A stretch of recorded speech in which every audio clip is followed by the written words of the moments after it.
Threading models. Multi-threading models in process management. Multi-threading.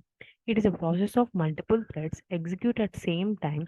There are two main threading models in process management: user-level threads and kernel-level threads. User-level threads. In this model, the operating system does not directly support threads.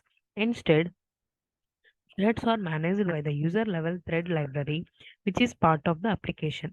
The library manages the threads and schedules them on available processors. The advantage of user-level threads include greater flexibility and portability, as the application has more control over the thread management. However, the disadvantage is that user-level threads are not efficient as kernel-level threads, as they rely on the application to manage thread scheduling. Kernel-level threads. In this model, the operating system directly supports thread as a part of the kernel. Each thread has a separate entity that can be scheduled and executed independently by the OS. The advantage of kernel-level threads include better performance and scalability, as the operating system can schedule threads more efficiently. However, the disadvantage is that kernel-level threads are less flexible and portable than the user-level threads, as they are managed by the operating system. These are the two threads in multi-threading: user-level thread and kernel-level thread. User-level and kernel-level threads. So as we can see, this is the user mode, this is the kernel mode. So in user mode, user-level threads, all the code and data structures for the library exist in the user space. Invoking a function in API results in a local function call in user space and not a system call. Kernel level threads in kernel mode. All code and data structures for the library exist in kernel space. Invoking a function in the API typically results in a system call to the kernel. So let's see the block diagram. User space, user level threads. It is a lightweight process. Kernel space, kernel level threads. Let's compare the user level threads and kernel level threads. User level threads are implemented by the users. Kernel threads are implemented by OS. OS does not recognize user level threads. Kernel threads are recognized by OS. Implementation of user threads is easy. Implementation of kernel threads is complicated. Context switch time is less. Context switch time is more. Context switch requires no hardware support. In kernel threads, hardware support is needed. If one user level thread performs blocking operation, then entire process will be blocked. If one kernel thread perform blocking operation, then another thread can continue execution. Example for user level thread, Java thread and POSIX thread. Example for kernel level thread, Windows Solaris is the best example. Multi-threading models. Many operating systems support kernel threads and user thread in a combined way. Example of such system is Solaris. Multi-threading model are of three types: many-to-many model, many-to-one model, one-to-one model. Let's see many-to-many model. Many-to-many model. In this model, we have multiple user threads, multiplex, to same or lesser number of kernel threads. Number of kernel threads are specific to the mission. Advantage of this model is if a user thread is blocked, we can schedule the other user threads to the kernel thread. Thus, system does not block if a particular thread is blocked. It is the best multi-threading model. Let's see this diagram. Many-to-many model. In process 1, thread library, there are threads in the user space. In process 2 also same. So the many threads in the user mode are mapped to many threads in the kernel mode. So this is many-to-many model. Many-to-one model. In many-to-one model, in this model, we can have multiple user threads mapped to one kernel thread. In this model, when a user thread makes a blocking system call, entire process blocks. As we have only one kernel thread and only one user thread can access kernel at a time. So multiple threads are not able to access multiprocessor at the same time. The thread management is done on the user level, so it is more efficient. In this process 1, there are many threads. In process 2 also there are many threads. These many threads are pointed to one thread in the kernel mode. That means many user threads are pointed to one kernel thread in the kernel mode. Here you can clearly see that many user threads are pointing only one kernel cell. So that is many to one. This is many to one model. One to one model. In the name itself, it shows like one to one. Means one user level thread mapped to one kernel thread. In detail, one to one relationship between kernel and user thread. In this model, multiple thread can run on multiple processor. Problem with this model is that creating a user thread requires a corresponding kernel thread as user thread is connected to different kernel. If any user thread makes a blocking system call, the other user threads won't be blocked. Here you can see in process 1, there is one user level thread. In process 2 also there is one user thread. In kernel level, there are threads, but this user thread is pointing to one kernel thread in kernel space. That is, this is one to one model.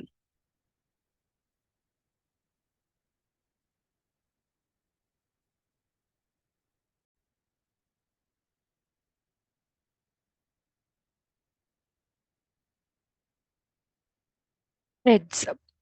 Threads. A thread is a basic unit of CPU utilization.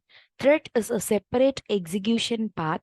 It is a lightweight process that the operating system can schedule and run concurrently with other threads. The operating system creates and manages threads, and they share the same memory and resources as the program that created them.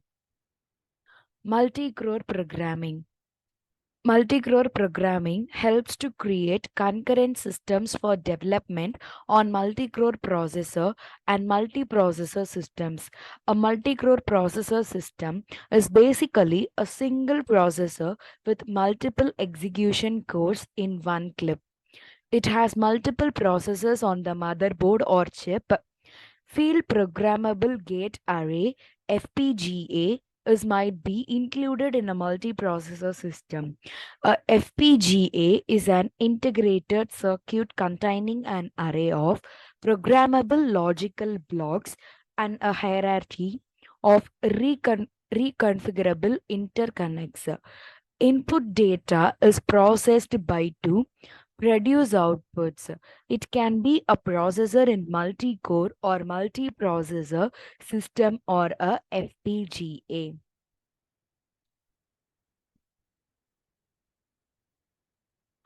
The multiple programming,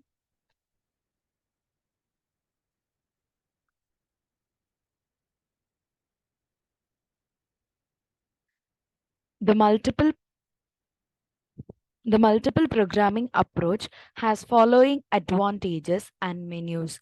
Multi-core and FPGA processing helps to increase the performance of an embedded system. Also helps to achieve scalability so the system can take advantage of increasing numbers of cores and FPGA processing power over time. Concurrent systems that we create using multi-core programming have multiple tasks executing in parallel. This is known as concurrent execution. When multiple parallel tasks are executed by a processor, it is known as multitasking. A CPU scheduler handles the tasks that execute in parallel.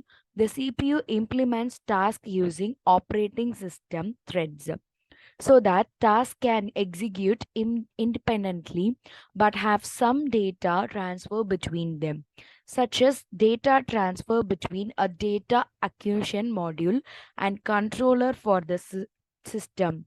Data transfer occurs when there is a data dependency. Multi-core programming. Multi-core programming is commonly used in single processing and multi-control systems. In signal processing, you can have a concurrent system that processes multiple frames in parallel. In plant control systems, the controller and the plant can execute as two separate tasks. Using multi-core programs helps to split your system into multiple parallel tasks which run simultaneously, speeding up the overall execution times. Multi-core programming challenges. Putting pressure on programmers, dividing activities, balance, data splitting, data dependency, testing, and debugging. Parallelism. implies a system can perform more than one task simultaneously.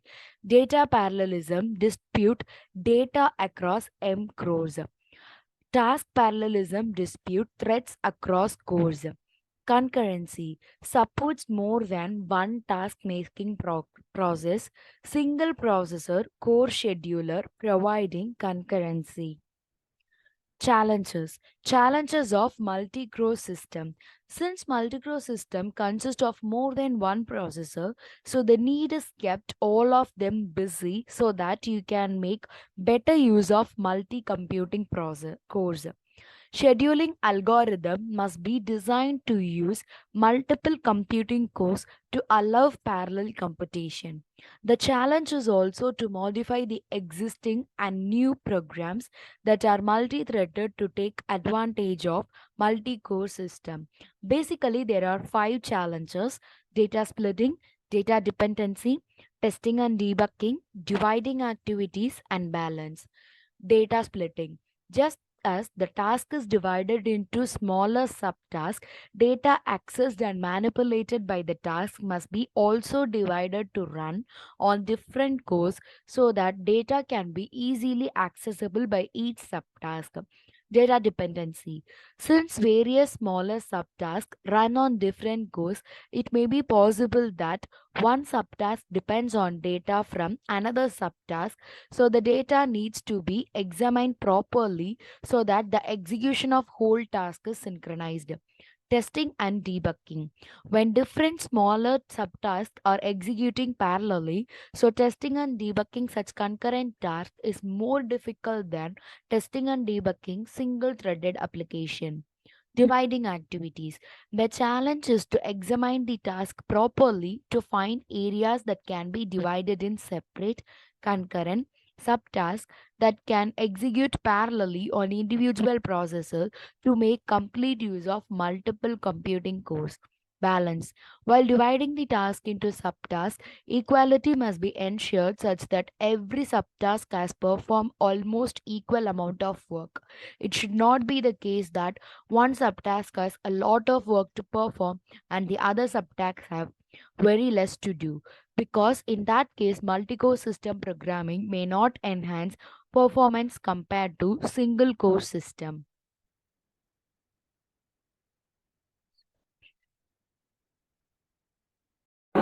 Hello everyone.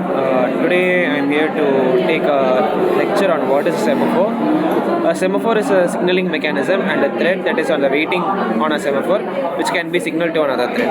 This is different than a mutex, as mutex can be signaled only by one thread and is called as wait function. Semaphore uses two atomic operations, wait and signal, for process synchronization. Semaphore is an integer variable which can be accessed only through two operators, wait and signal.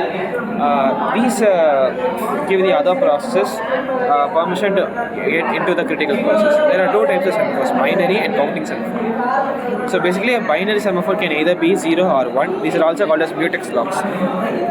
As locks can prevent mutual exclusion, all the processes can share the same mutex semaphores that is initialized to 1. Then a process has to wait until the lock becomes 0.